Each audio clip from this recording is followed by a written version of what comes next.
Hi everyone, this is Ryan. I'm doing a series on Disgaea 5 using the import version from Japan that I picked up on a recent trip back there. It's not my intent for this to be a playthrough or a Let's Play Disgaea. It's more like just to show off some of the new what they've added to the game compared to previous versions, kind of in anticipation for the localized version coming to the US. I expect probably later this year. So I don't think anything I'm going to do is going to be a real big spoiler, and certainly not in terms of the story. And I wouldn't want to play through the story and have to translate all that anyway. But you know, if you're really worried about spoilers, I guess you might see things in my like in my character list that could give away small plot points, but I don't think it should be that big a deal.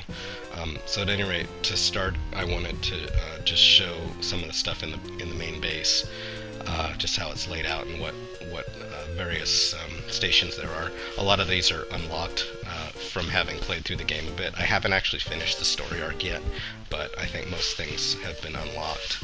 So just starting up here, this is the guy you go to actually go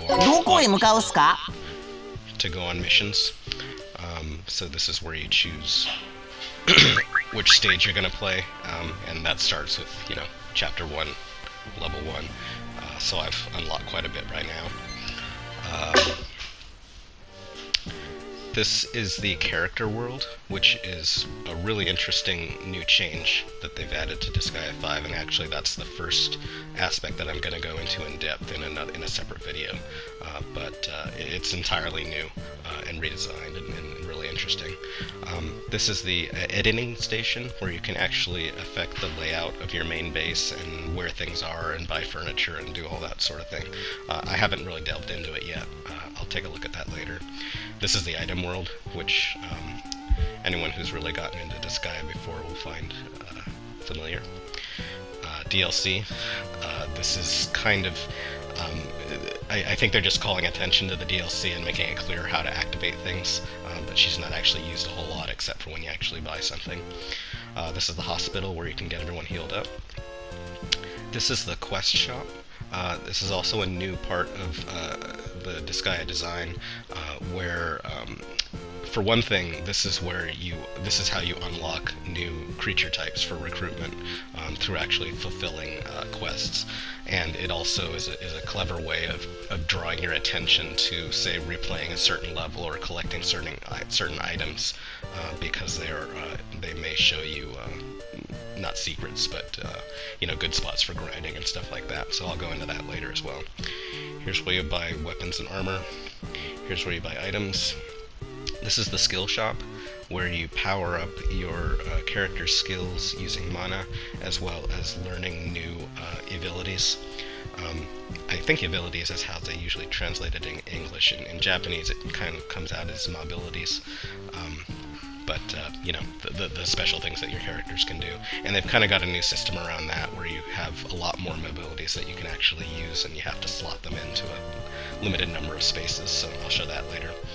Down here, this is the jail, where you can capture characters from the map, and then you can kind of submit them to questioning and possibly recruit them to your team, or possibly distill them into a little bottle that you can use to strengthen your own characters.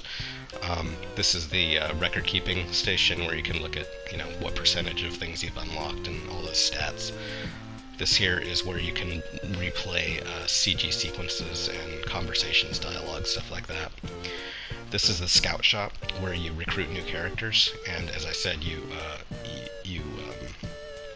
unlock new character types through completing quests for the most part. This is the assembly, where you pass bills. That's a pretty common theme through most most of the Disgaea games, and it works fairly similarly here.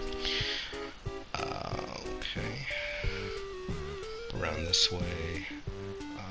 Okay, this here is where you set up groups.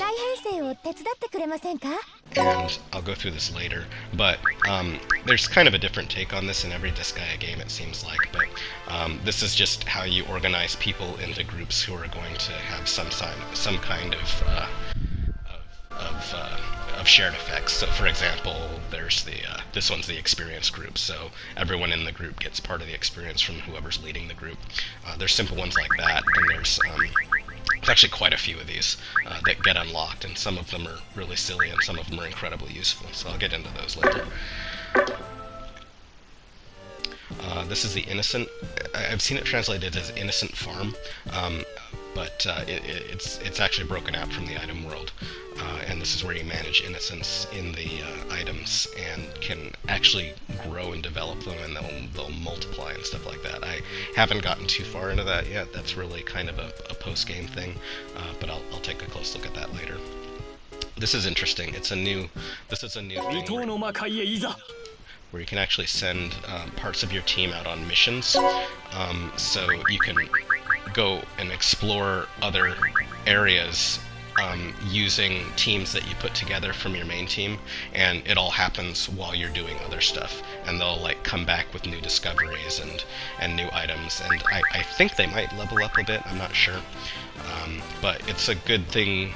It's a valuable addition because you just end up with way too many characters, especially in this version of Disgaea. So these little spaceships are where you can send those teams off to do exploration and be useful while you're not actually using them in combat.